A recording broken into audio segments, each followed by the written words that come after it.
Assalamualaikum warahmatullahi wabarakatuh. Selamat datang Mas dan Mbak sekalian. Ya, hari ini kita akan melanjutkan kuliah kita pertemuan ketiga setelah UTS secara online. Ya, sebelumnya mari kita berdoa terlebih dahulu. Semoga apa yang kita pelajari pada hari ini bermanfaat dan barokah bagi kita semua. Berdoa dimulai.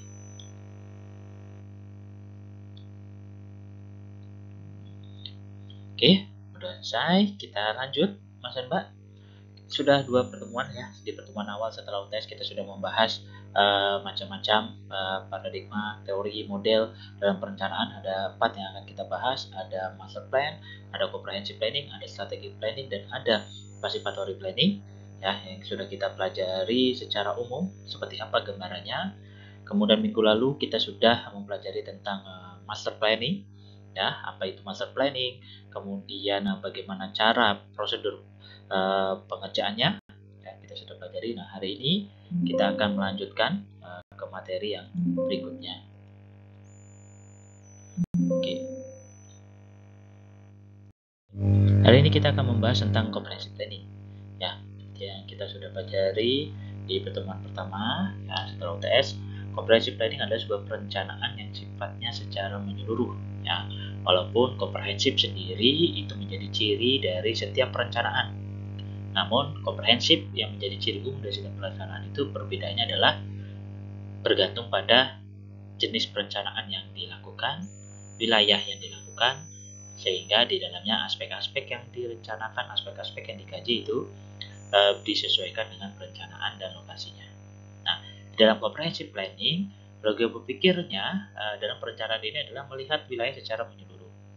Yang menjadi pembedanya nanti di dalam comprehensive planning, secara luasan wilayahnya harus luas. Oke, karena harus luas, bukan wilayah yang detil. Berbeda dengan master planning yang wilayahnya sempit, namun di dalam comprehensive planning ini wilayahnya nanti adalah wilayah yang luas.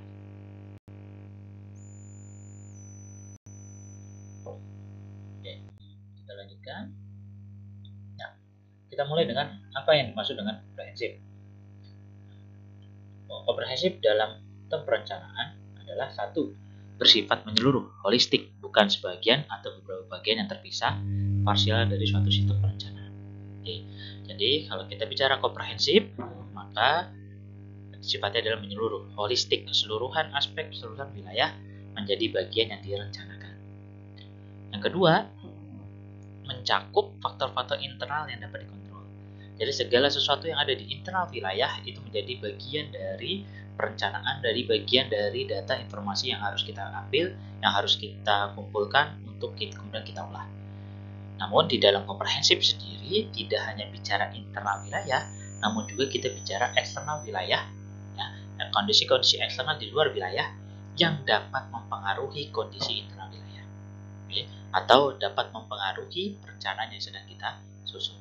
Nah, itu yang disebut dengan komprehensif.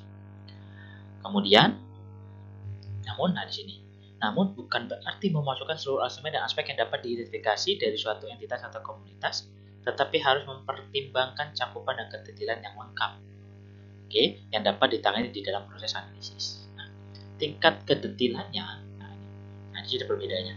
Tidak memasukkan seluruh ini adalah di dalam comprehensive planning kita menyesuaikan ke tingkat kedetilan informasi yang dibutuhkan. Ketika kita bicara level kabupaten, maka setidaknya data yang kita gunakan itu levelnya adalah kecamatan. Apakah bisa boleh sampai ke desa? Boleh saja. Namun kedetilan yang digunakan di dalam pola pikir komprehensif ini adalah menyesuaikan apakah tingkat kedetilan informasi yang didapatkan tadi akan mampu diolah, akan mampu dikelola oleh perencana untuk menghasilkan sebuah informasi. Nah, mampu tidak itu bergantung pada jumlah SDM, kualitas SDM, dan juga berkaitan dengan waktu dan dana. Nah, jika cukup, maka boleh saja. Ya, kenapa? Karena ketika semakin detil sebuah informasi, maka akan semakin baik informasi yang didapatkan. Ya, semakin detil data yang didapatkan, makin baik informasi yang dihasilkan, dan juga akan memberikan perencanaan yang jauh lebih baik. Oke. Namun baik lagi perlu kita perhatikan seperti apa waktu dana dan juga SDM yang akan mengolah data informasi yang detail tadi. Oke, kemudian faktor luasan wilayah menentukan tingkat kedetailan. Ya, kita berkaitan dengan skala.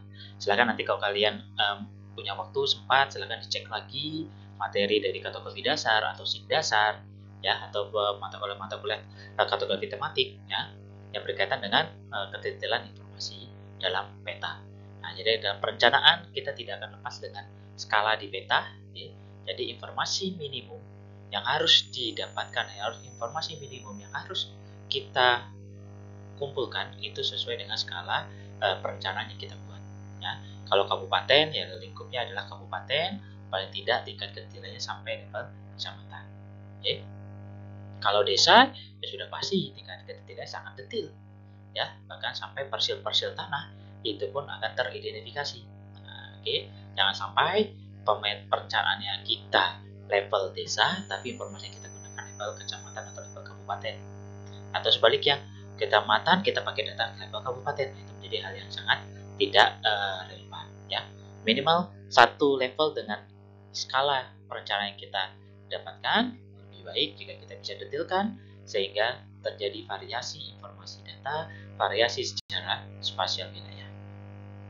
Oke, ini pengertian komprehensif dalam perencanaan. Oke, nah kita lihat dalam perencanaan. Nah, ini tadi terkait dengan data yang rencana nasional yang paling tidak datanya level provinsi.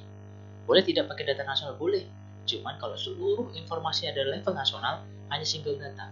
Kalau single data, bagaimana kita bisa merencanakan? Bagaimana kita bisa melakukan variasi terhadap kondisi yang ada di suatu wilayah untuk memanfaatkan variasi tersebut untuk menghasilkan sebuah perencanaan yang sesuai dengan wilayah tersebut. Nah, makanya di dalam perencanaan itu ada data-data yang perlu kita kumpulkan. Kalau nasional ya paling tidak level provinsi. Kalau provinsi kabupaten dia kecamatan dia level desa. Oke, jadi kita sesuaikan. Jangan sampai datanya provinsi tapi kita semua pakai semua informasi level provinsi. Contoh peta jenis tanahnya pasti kalau level provinsi dia jadi cuma ada 2 atau 3 atau bisa jadi hanya 1. Berarti seluruh wilayah misalkan hasilnya jenis tanah dan jenis tanah yang subur, seluruh wilayahnya subur.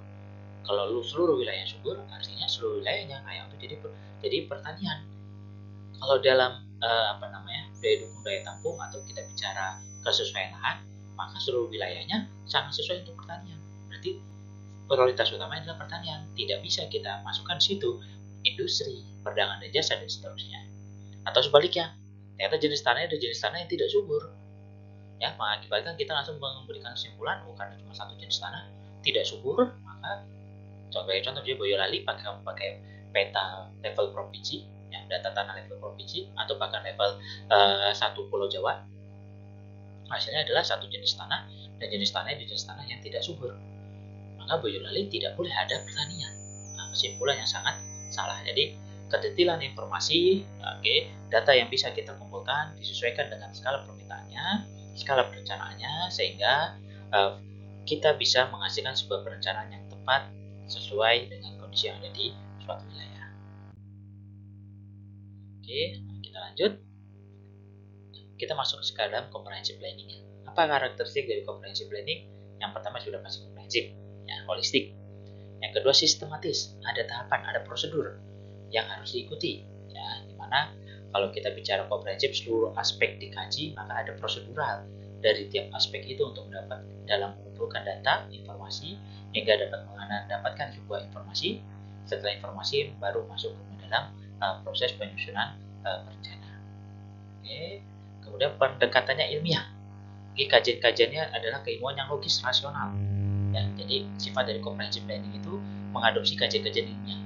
Kenapa? Karena sifatnya menyeluruh, maka untuk dapat memberikan argumentasi yang kuat terhadap apa yang kita dapatkan, informasi apa yang kita hasilkan, itu berdasarkan bukti-bukti ilmiah, dimulai dari proses pengumpulan datanya, hingga memberikan sebuah kesimpulan informasi.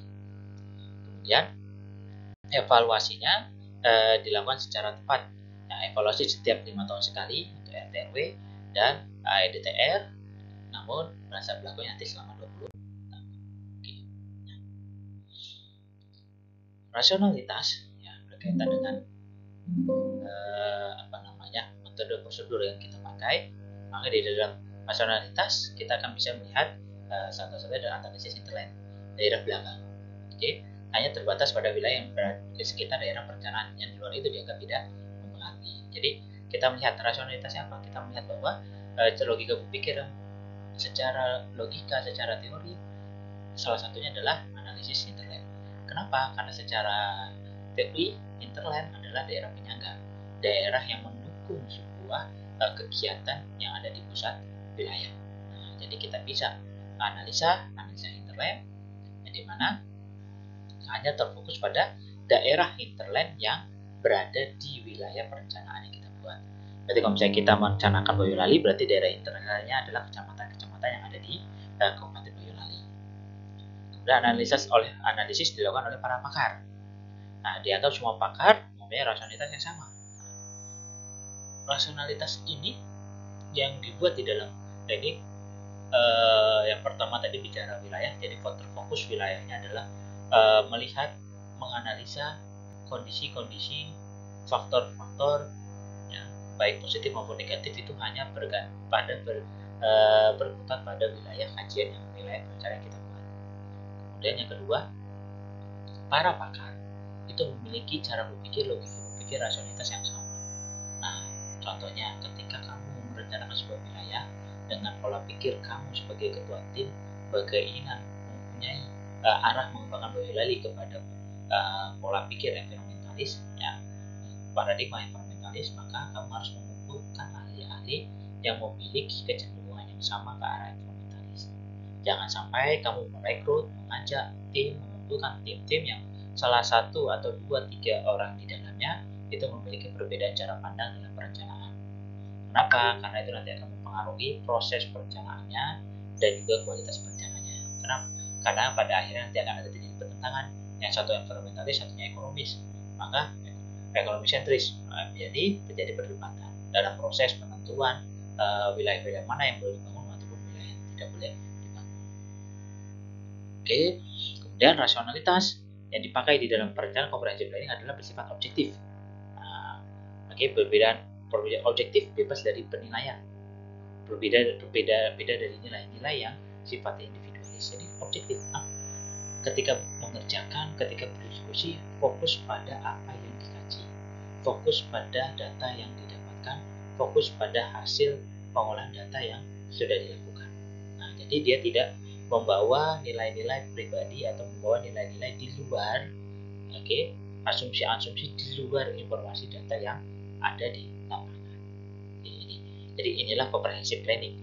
Selain menyeluruh, rasionalitas digunakan, ya, terutama dalam bicara teori-teori ilmiah yang digunakan, baik dari wilayahnya, orang-orangnya, SDM-nya, dan juga dalam mengartikan, dalam memvisualisasikan atau dalam menggambarkan informasi atau data yang sudah didapatkan.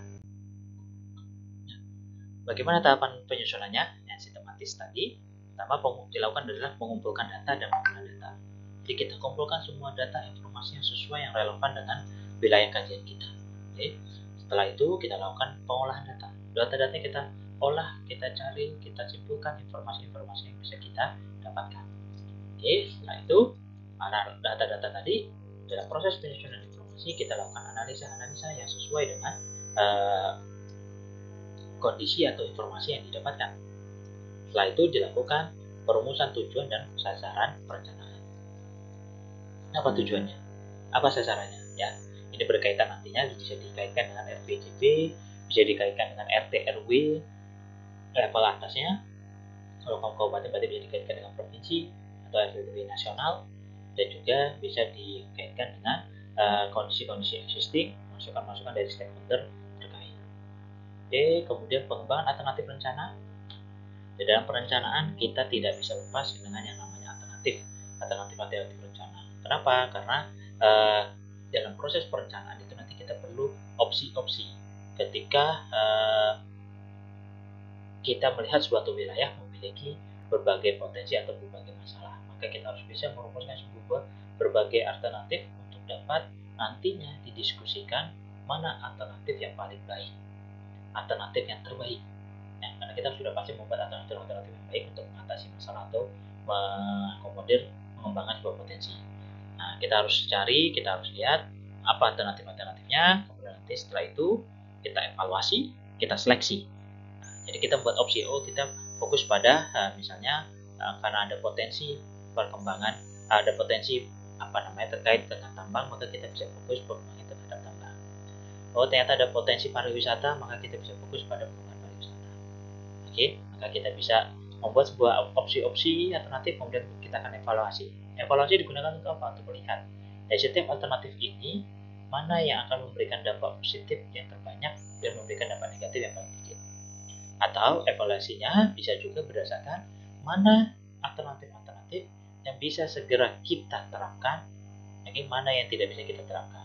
Atau berkaitan dengan apakah alternatif tersebut bisa terlaksana dalam 20 tahun ke depan kalau kita bicara RTW atau tidak, baik dari sumber daya manusianya, sumber daya keuangannya, waktunya, dan juga ruangnya.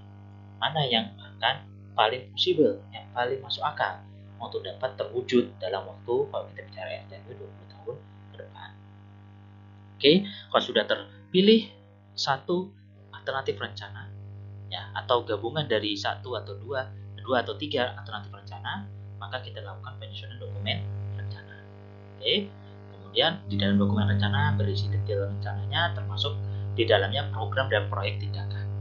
Jadi di dalam perencanaan itu, Mas dan Mbak, kita tidak hanya menuliskan ide gagasan besarnya, tetapi bagaimana cara mendapatkan atau mewujudkan ide rencana gambaran besar itu perlu kita tuliskan. Misalnya perencanaannya kita buat adalah mengembangkan, meningkatkan kualitas hidup masyarakat. Maka di bawahnya muncul apa yang akan kita lakukan. 1. Peningkatan gizi ibu dan anak. 2. Perbaikan fasilitas kesehatan. 3. Dan seterusnya. Jadi kita harus munculkan apa program, apa tindakan, apa kegiatan yang akan kita lakukan untuk dapat mewujudkan ide atau gambaran besar dari rencana yang sudah kita susun. Setelah jadi dokumennya, kalau di dalam rencana tata ruang wilayah, maka nanti harus disahkan. Kalau sudah disahkan, seperti yang saya bilang, sebuah perencanaan itu harus disahkan agar bisa menjadi sebuah produk hukum. Dengan dia menjadi sebuah produk hukum, maka perencanaan tersebut punya kekuatan untuk mengatur orang-orang, kegiatan yang ada di wilayah tersebut. Dengan begitu, apa yang direncanakan nantinya, mau tidak mau, suka atau tidak suka, akan harus diterapkan, akan terwujud sesuai dengan rencana yang dibuat. Makanya muncul kemudian nanti tahapan implementasi. Setelah proses tahapan implementasi, nanti akan dilakukan monitoring dan evaluasi. Ya, kalau di RT/RW setiap 5 tahun sekali. Ya. Monitoringnya selama 5 tahun, tiap tahun. Kemudian di tahun kelima dilakukan evaluasi untuk melihat apakah perencanaan yang sudah dibuat itu masih relevan atau tidak, masih layak diteruskan atau tidak. Kalau ternyata masih layak, relevan, layak dilanjutkan, maka perencanaan itu dilanjutkan. Namun, jika ternyata hasil evaluasinya, feedbacknya itu tadi tidak layak, maka kita bisa lakukan perbaikan, kita bisa perbaikan minor, hanya perbaikan sebagian kemudian tetap dilanjutkan, atau perbaikan mayor yang dimana kondisinya sudah tidak relevan, kondisinya sudah tidak bisa dilanjutkan, maka kita bisa mengulang kembali perencanaan itu dari awal untuk menghasilkan sebuah perencanaan yang baru, yang sesuai, yang relevan dengan kondisi saat evaluasi tersebut dilakukan. Ini tahapan penyusunannya. Ya, kurang lebih kalau kalian lihat ini tahapannya sama seperti tahapan penyusunan RT/RW. Ya, karena contoh comprehensive planning di Indonesia penerapannya adalah penyusunan RT/RW dan RDTR di kabupaten atau kota. Nah, lanjutkan. Apa kelebihan dari comprehensive planning? Yang pertama, dia komprehensif. Yang kelebihan ini komprehensif yang secara rasionalitas. Kemudian dia logis atau rasional. Jadi menyeluruh dan logis dan rasional. Kenapa bisa logis rasional? Karena tadi dia dapat dibuktikan secara ilmiah. Yang dimana kalau kita bicara metode ilmiah, maka metode ini sudah diuji, sudah dipergunakan, sudah banyak orang menyetujui apa yang kita buat secara global. Jadi bisa muncul pengukuran kualitas air. Kualitas air seperti ini rumus-rumusnya, kemudian alat-alatnya ini, cara mengukur seperti ini, itu sudah berlaku secara global, secara umum ada standarnya, sehingga hasilnya itu dapat dipertanggungjawabkan, dapat diperdebatkan. Dapat dipertanggungjawabkan juga. Kemudian dia fleksibel kelebihannya. Kenapa dia fleksibel? Tadi karena ada alternatif tadi. Alternatif rencana tadi menunjukkan sebuah fleksibilitas dari comprehensive planning. Artinya kita tidak saklek pada satu jenis perencanaan, satu ide saja, satu gagasan saja, tetapi kita memberikan kemungkinan untuk melihat berbagai opsi perencanaan yang bisa kita wujudkan, kita rencanakan, yang kemudian nanti bisa kemudian kita evaluasi untuk menghasilkan mana perencanaan yang paling baik dari perencanaan yang baik tadi. Kemudian yang keempat ada yang keterlibatan publik, terutama dalam proses pengumpulan data, penggalian gagasan, penggalian informasi, ide. Sedangkan kelemahannya adalah pertama membutuhkan validitas. Tadi karena rasional tadi belum kevalidan. Jadi datanya harus valid, secara ilmiah harus valid. Jadi tidak bisa informasi data yang didapatkan itu hanya bersifat asumsi, hanya bersifat keinginan dari sekelompok orang. Nah, berbeda dengan master planning. Kalau master planning itu tidak butuh validitas. Kenapa? Karena apa yang diinginkan oleh pemilik lahan itu menjadi sebuah keharusan yang dibuat oleh, yang harus diwujudkan oleh perencanaan dalam bentuk sebuah perencanaan. Nah, terkadang utopis. Nah, ini utopis itu adalah non implementability. Terkadang perencanaannya itu tidak melihat kondisi existing di suatu wilayah. Tidak melihat apakah wilayah itu mampu untuk melaksanakan apa yang direncanakan. Nah, ini terkadang utopis ya. Itu tadi kekurangannya adalah karena para cendekiawan itu memiliki pola pikir logis rasional, maka di dalam penyusunan comprehensive planning ini terkadang rencana yang sudah dibuat itu tidak bisa langsung diimplementasikan, masih membutuhkan proses waktu, ya, atau bahkan bisa jadi tidak bisa diwujudkan karena ide gagasan tersebut tidak memperhatikan kondisi existing yang ada di lapangan. Kemudian yang ketiga, memerlukan waktu dan biaya besar, ya terkait karena di komprehensif dia menyeluruh semua informasi, semua aspek, semua wilayah, diambil informasi dan datanya, maka waktu yang dibutuhkan lama, dana yang dibutuhkan dalam proses pengumpulan data, terutama pengumpulan datanya juga besar. Kemudian bersifat homogen, nah ini tadi dikatakan tadi ya, terkait pada logis dan rasionalnya tadi. Nah, homogennya ini terkait dengan cara berpikir di dalamnya. Nah, ini bisa disebut kekurangan, bisa disebut juga kelebihan. Kenapa disebut kelebihan? Karena orang-orangnya sudah memiliki pola pikir yang sama sehingga mempermudah dalam proses perencanaan. Namun menjadi kekurangan juga dikarenakan tidak ada pandangan-pandangan lain dalam proses perencanaan. Yang dimana pandangan-pandangan lain ini bisa menjadi kritik bagi comprehensive planning, bisa juga menjadi menjadi sebuah jawaban yang menunjukkan bahwa kalau ada pandangan-pandangan berbeda, maka proses penyusunannya bisa menjadi lebih lama, diakibatkan perlu adanya kompromi, perlu adanya diskusi internal antar perencana, yang dimana hal itu dapat membutuhkan waktu yang lama. Yang kelima, yang ini terkait dengan utopis tadi, kadang kurang memperhitungkan sumber daya, baik sumber daya manusia, sumber daya ekonomi, keuangan, ataupun ruangnya. Kemudian pembuatan keputusan dipegang oleh ahli atau perencana, ya ini menjadi sebuah kekurangan. Dikenakan ahli atau perencana itu jika dia hanya paham teori, jika dia hanya paham secara logis, rasional saja tanpa melihat kondisi realita di lapangan, akan mengakibatkan utopis, rencana yang dibuat tidak ada non implementability atau kurang memperhitungkan sumber daya. Itu tadi kelebihan dan kekurangan dari comprehensive planning. Apa contoh penerapannya? Ini contoh yang pertama. Nah, ini kalian bisa lihat ini adalah rencana pola ruang daerah istimewa Yogyakarta. Nah, ini kalau kalian sudah ngambil mengatap rencana wilayah atau rencana tata ruang wilayah sudah saya tunjukkan. Jadi di sini contoh apa yang diwujudkan, ya ini komprehensif.